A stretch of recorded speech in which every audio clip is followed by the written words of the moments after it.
What's going on? Good evening. It's about 10 o'clock here, my time. Make a quick video, just got back from the gym. It's been a while since I made a video. I know I did just upload one about the GK Tech shifter, Z33, Z33, Z34 shifter relocation bracket. Works perfect. GK Tech, amazing company. Update on this little S13 here. Got the radiator in, headlights are on, hoses are on. Steam ports are plumbed. Electrical's done. I just need to test it, which involves hooking it up to the battery and hopefully nothing fucking melts or catches on fire, which has happened before. Not to me, but I've seen it. Yeah. Switching the old camera around. Show you my fancy ass mounts I made. I made them in a pinch because whoever made this tube front made it 7 inches shorter than stock. They literally lopped off the frame rails 7 inches and then put a tube front on it. I guess they're going for like a rear mount cooling setup. I can't do that because of my fuel system is in the back, the fuel cell. Maybe on later on down the road I'll get one of those little fancy fuel cells that sit down into the frame of the car, and then I can do it that way. I also got to figure out how to cordon off the back of the car. I might just put like a whole ass little divider behind the cage, because I guess for racing rules you need to have it completely separated from the cabin and then the fuel cabin or what the fuck ever. I'm still trying to figure out the brake situation. I have 30mm aluminum calipers that came off of a turbo Z32. They were only made from 91 to 92.5, and then from I think 90 to 91 was like a 26mm aluminum, and then anything after 92 and a half, so like 93 all the way up to 97, was 30mm iron. Only advantages of aluminum is that they weigh 5 pounds less on each caliper, so you're looking at 20 pounds overall. Need to get rotors. I'm going to go with the GK Tech dual caliper rear setup. All fancy stuff from GK Tech. So, oh boy. Alright, let me switch this camera around. Show you. Alright, so I got my Mishimoto. It's a dual core radiator. All aluminum, all fancy, all shiny. These are my custom garage made radiator brackets. I mean, obviously I couldn't fit the radiator in between the fucking engine, and it just, no, it won't work like that. And then those are my headlights, the little 7-inch LED pods, or bars, I guess. The guy who sold me the S13 seat gave them to me, which is pretty sweet on him. And then radiator hoses, I'll link the part number of the radiator in the description. Everything I used in the description. This little NPT by 1/4 inch thing, I'll link in the description. I just have, that's my, so basically that, the water pump creates a vacuum right there, and it pulls all of the air out of the system and bleeds it through the radiator, through here. Which, I gotta figure out what I'm gonna fucking do with that. I might use like a milk jug or something like that. Yeah, the caliper's sitting right there. It's all stock braking stuff, which I want to go Z32 because I have Z32. The hose clamps that I used for that are 1 3/4 by 2 3/4.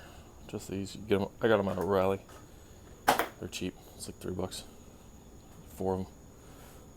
Let's see. Got that all plumbed up. The master cylinder for the slave, and then I need to put brake fluid in there. Actually, it already has brake fluid. Nice. But none of it came out when I... Interesting. That's interesting. Okay. Moving on. So, there's the seat. It's an S14 stock seat in beautiful condition. And then my steering wheel, I finally mounted because it was just hanging down. And then my switch panel, which is courtesy of moi. I gotta put another switch in for my headlights, and then all of the wiring is done and ran all the way back. Batteries back there, fuel cell and stuff's back there. Drift spares are right there. Yeah. Got the PCM mounted right there with the OBD2. Now I'm going to test it by just hooking it up and seeing if I get power at the OBD2 like I did on the engine stand, and prime the oil pump oil system, which you basically just have no fuel. You just sit here and you just and it primes the whole engine with oil. That way you're not starting it dry, a dry start. You don't want to do that. That's bad. Very, very bad for all engines. Wouldn't recommend it. I got this stuff mounted. My remote bleeder valve for the clutch master cylinder. Got the vacuum hose for the FPR hooked up. That way whenever I increase throttle up here, it'll pull the vacuum on that valve or diaphragm in there and send more fuel into the fuel system. It's like a mechanical shit. Let's see. Oh yeah. Yeah. So that's what I used for that little water pump thing. 1/4 inch to 1/8 inch NPT. I tapped it, drilled it and tapped it. So if you want to do that. And then these are what I used for the brackets, little rubber bushings. They're windshield wiper bushings. I just took the metal pieces out of them and then cut them and put them in there. These work fantastical. So yeah, quick video. I mean, my iPhone's been yelling at me. That's why I haven't uploaded in a while. iPhone's been yelling at me. Insufficient storage for upload or to download the video out of Splice. So, fuck me. Drive shaft. Got the drive shaft right there. I went off someone else's measurements. Never go off anyone else's measurements. You need to measure yourself. Learn from me. Learn from my mistakes. This guy had an S13. He didn't tell me, which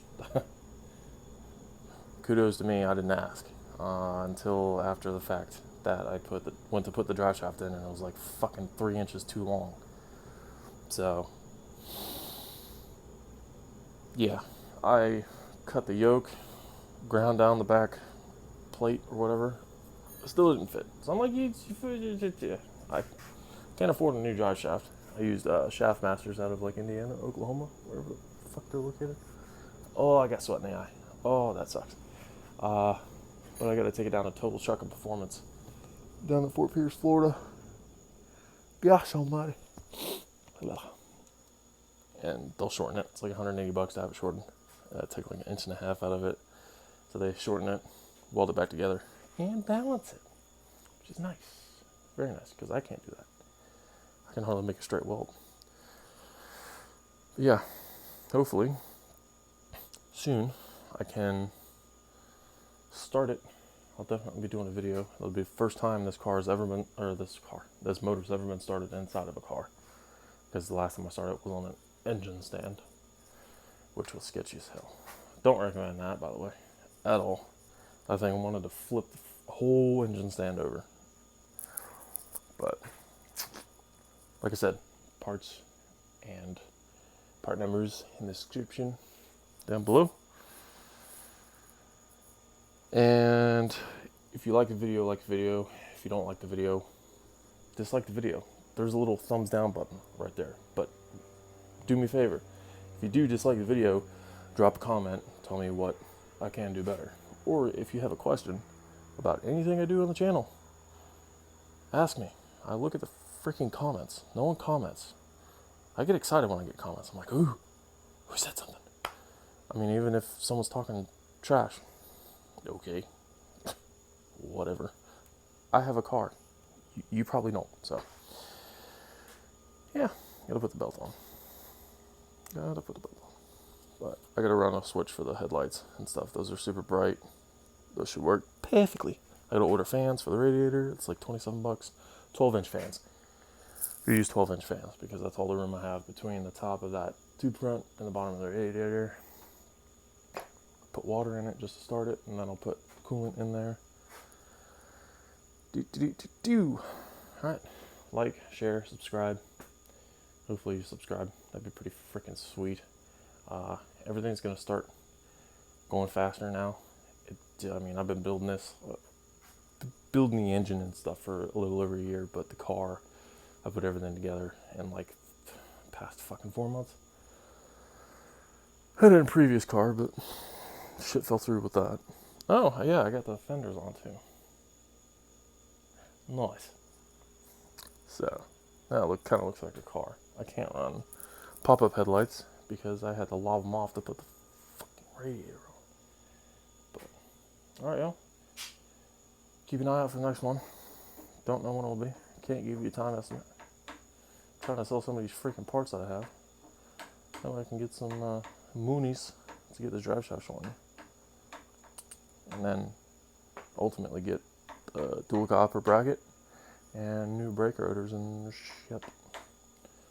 I guess I can, whatever. Alright, y'all. Till the next video.